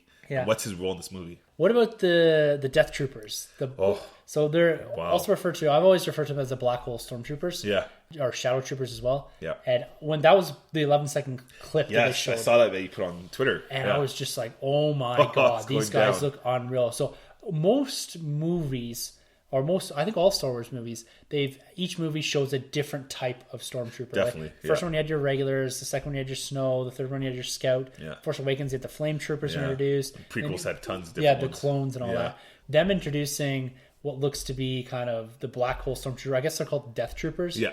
And they're maybe Vader's Death Squad. Yeah, they're the closest guards basically to Vader. Which is cool because again, you look at that and you see those Black Hole Stormtroopers. They're probably elite troopers. You have Vader. I'm getting this feel of the Knights of Ren. Yeah, cool. Kind of something like that. Like this. Inspired Kylo, kind of. Yeah, a little bit something like that. Maybe they're not, of course, they're probably not Force sensitive or anything like that. Yeah. But there's like inner circle of elite squad. Yeah, that's cool. It's kind of that's kind of a little bit of the feeling I got from that. Yeah, and then we got this droid. That's played by the character Alan Tudyk. Oh, okay. He's from Serenity. He's been all kinds of stuff. Okay. But he's playing. He was an Imperial droid, and he's now with the Rebels, and he's going to be running around with Felicity Jones' crew. Interesting. Throughout this, and I think he'll probably the droids are usually kind of your comedic relief a bit. They bring a little bit lighter tone. So it'll be interesting to see what this character, because all you see is him running. There's no interaction or anything like that with him. So that'll probably come in later trailers. Cool. Then you get this cool scene with this blind. I keep calling these guys bounty hunters. I don't really know what they are. Just character, and him taking out a bunch of stormtroopers. Yeah. Which is really cool. Is he Force sensitive? Yeah, I don't know. Or is he just good? Is he a daredevil? Yeah, right. Who knows? Maybe he could be an ex-guard of some sort. That shot of the Admiral. I see in this figure. This is the big one. Yeah. Who is that? So we get the guy to the point where the guy in the cloak is bending in front of the cryo tube, I'll call it. And in front of the Emperor's Guardsmen. Yeah, the Royal Guards. Yeah, so who do you think the character in the cloak is? Could this be Snoke? Could this be the first beginnings of Snoke? He's been around. It's definitely not Darth Vader, because Darth Vader wouldn't wear a hood over his suit that already has. And he doesn't. It seems like it's just a person under a cloak. Like you don't get that size of body. Exactly. Because even with Vader, he has with the shoulders and that. Yeah. This guy looks like he's just cloaked. Could it be the Mads Mikkelsen character? Right. Could it be the Emperor? It looks maybe. I don't know. I don't know because the Emperor, because he kneels at the end of the shot. Yeah, right? I guess the Emperor kneels to no one. Yeah. And if anything, the guards would be surrounded the Emperor. And the other thing is too, there's kind of a cryogenic kind of chamber that somebody could be in. So who could be in that chamber, and who is this mysterious figure? Is the Emperor in the crowd too? Right. Is that maybe something that they'll reveal later on? Right. Is this how he maybe saved himself for so long? Right. I don't know, because he's old enough in Episode 3. Oh yeah. In the extended universe, they play a lot with him, like cloning himself and rejuvenating himself and stuff like that. So it'd be interesting to see if they play a bit on that. Exactly. Delve a bit more into kind of the weird tactics of the Emperor. Yeah. And because they talk a lot about in Episode 3, not a lot, but they reference this idea of like we can live forever. Wow. Or we can figure out how to live forever. Right. He says to Anakin. Right. And so maybe they quite haven't figured that out yet. Yeah, that's true. But that's probably the best, the most intriguing scene in this trailer for me. Definitely. Yeah. It's kind of out there, and it could be at any point in the movie, right? Right, exactly. And so a lot of what this trailer does, it really intrigues you. It brings in a lot of characters. Yeah. How about this, like, storming the beach in Normandy? Oh, that's great. We never get to see these walkers outside of basically Hoth. Yeah. So to finally see them on the big screen on this beach, it's incredible. And it's like you get this real feel of, they're storming and it looks like Felicity Jones's crew and they're kind of running, and you've seen these big, massive AT-ATs again. Like, it's so, like, they're my favorite vehicle. Cool. And I'm so happy to see them in this. Yeah, it's a great shot. And then it finishes off with her. Yeah, whose side will you be on, or what side will you choose? And it's her in the what looks to be probably like a TIE fighter outfit, or a TIE fighter pilot outfit, or something like that. I'm guessing that the Death Star plans are probably on the Death Star, and they've had to disguise themselves to go in and onto the Death Star. So this is probably a disguise of some sort. Exactly, just undercover. Kind of a callback to Episode 4, Luke and them being in the Stormtroopers. Exactly. So, yeah, I don't think she turns sides, but if she does, that's really cool. Yeah. So if this movie does well, and people connect with these characters, where does Disney go? Where does Lucasfilm go with these characters? How do you do a Rogue 2? Well, I think Catherine Kennedy, I think she made it clear before. I can't remember her celebration. She did say with this, what they're testing, or these spin-off films, these anthology films, Star Wars stories, that they're one and dones. I don't think they're going to become anything more than that. But like you said, with making a whole bunch of money, people love the characters. They want to see more of this robot or whoever it could be. Then, you can't make a sequel to this, though. I don't see. No, it's really difficult because you can't be like, you can't say, oh, hey, maybe you guys should steal the second Death Star. Or what? Yeah, how do you do this? Do you have the kind of these little misadventures in between? Yeah, you could maybe do it, but maybe it would be a bit too forced. For sure, especially Star Wars is such a huge galaxy. We don't need to keep holding on to all these characters that we meet. And going back to episode 4. Mon Mothma says, a lot of people died for these plans. So that's in that's in Return of the Jedi. Oh, Return of the Jedi, yeah. So she says many Bothmans died to bring us these plans. Right. So, but I've seen people refer to that scene when they're talking about this, but it wasn't the Bothmans that stole the plans for the first Death Star. Oh, it's the second one? It was the second Death Star. Right.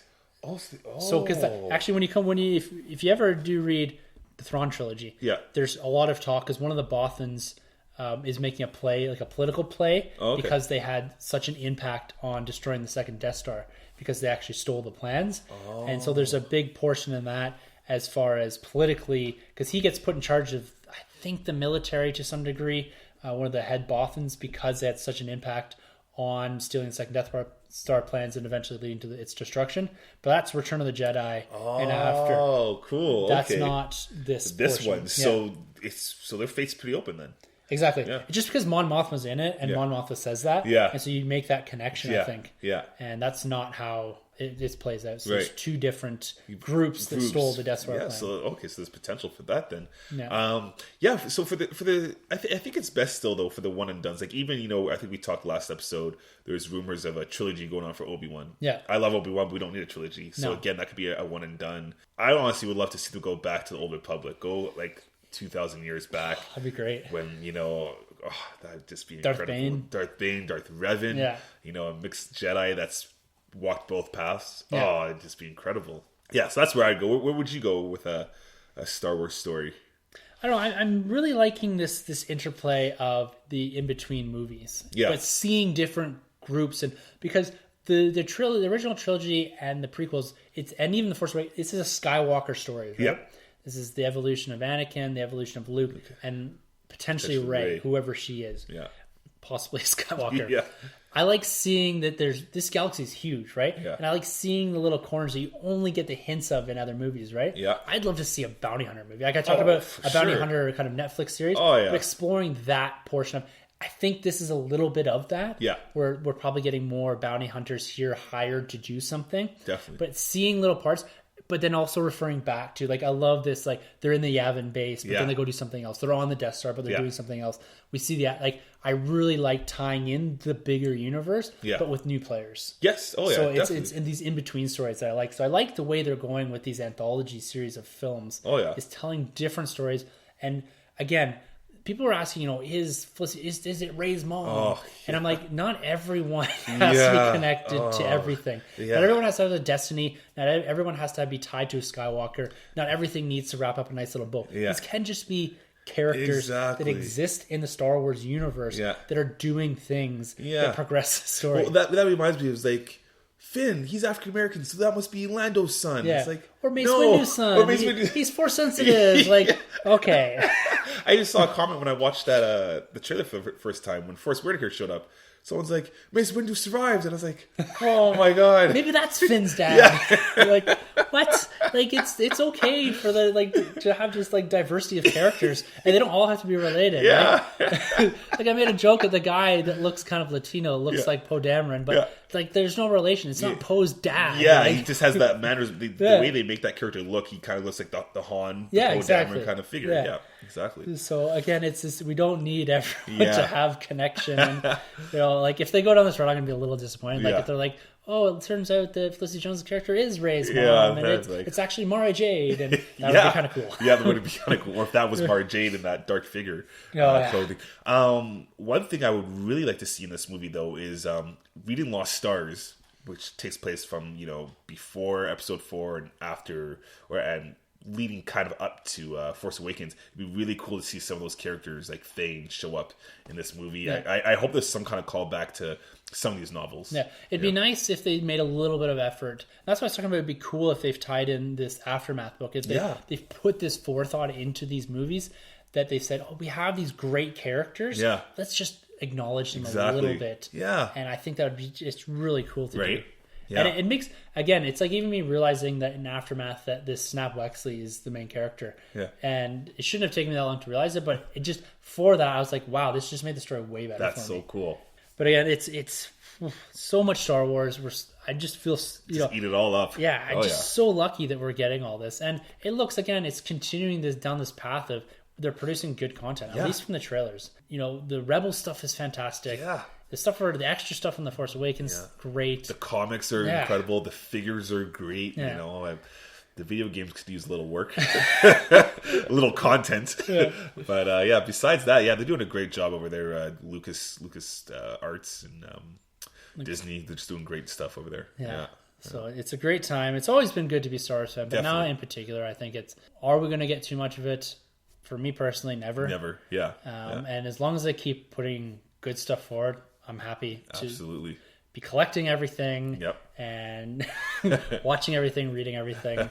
So, guys, get out there and make sure you check out some of the Rebel stuff. Yeah. Get into some of these books, too, before there's too much of it. Exactly. And you can't keep up with it. Exactly. I think right now they're coming at a reasonable enough pace that you can keep up with these books. Yeah. Even if you're listening to 20-hour audiobooks, just in your car or whatever. Just keeping up with the universe, because it's augmenting so much of the stuff that we already have, and we're already starting to see ties to this greater universe through the movies, through the books, through the comics, all that. Just check them out. Yeah, these little Easter eggs are sprinkled all throughout these films, and it's such a good callback. Yeah, if it's almost rewarding when you get to a point. It's like, wow, it's such a little callback. Yeah, but it makes it so much better. Yes, absolutely. Excellent, man. Well, again, the boys always enjoy talking Star Wars. Yeah, great. So much fun, guys. So looking forward to probably seeing this on the big screen when we see Civil War in a couple weeks. Oh, yeah. Can't wait. And we're looking to do a big panel review. Oh, yeah. I know we said that for Batman for Superman. Didn't come together. But we're arranging it, so we're going to have a nice big, at least 4 or 5 of us talking Civil War. Yeah. And hopefully we'll have guys like Baron back, and I was talking to Izzy a bit. Yeah. And so hopefully we have Sanjay, everyone back for Civil War. So that's in a couple weeks' time. Forward to talking to whatever we're going to talk next week. Yeah, and we'd love to hear from you guys. We'd love to, discuss whatever questions you can throw at us. Yeah, use the hashtag #EnterTheNerdRoom. Yeah. We'll pick that up on Twitter or wherever. Yep. And make sure to just fire questions. If you got something you want us to talk about too, just fire it that way. Yeah, it doesn't have to be just Star Wars. Yeah, or comics or whatever. And we're here to talk about any movies. Exactly. Once we get in the summer here, we're going to be talking stuff kind of veering off a bit from Star Wars and comic book movies into stuff like Independence Day and a few of these kind of callback movies. Yeah. So we'll be looking at some more of the bigger blockbusters as we go into. Yeah, and once summer ends, we get into even Oscar territory and really start talking about those movies. So Oscar movies, exactly. So great stuff, great entertainment. Excellent. Yeah. Well, for the Nerd Room, I'm Tim. I'm Troy. And thank you for entering the Nerd Room. Can we do 2 weeks in a row with it? Sanjay, we need you, man. Okay, we're out. Don't forget to subscribe and rate and review us on iTunes. You can find our hosts Tim, Sanjay, and Troy on Twitter at TheNerdRM, 1912 Podcasting, and Troy, the Boy, 87.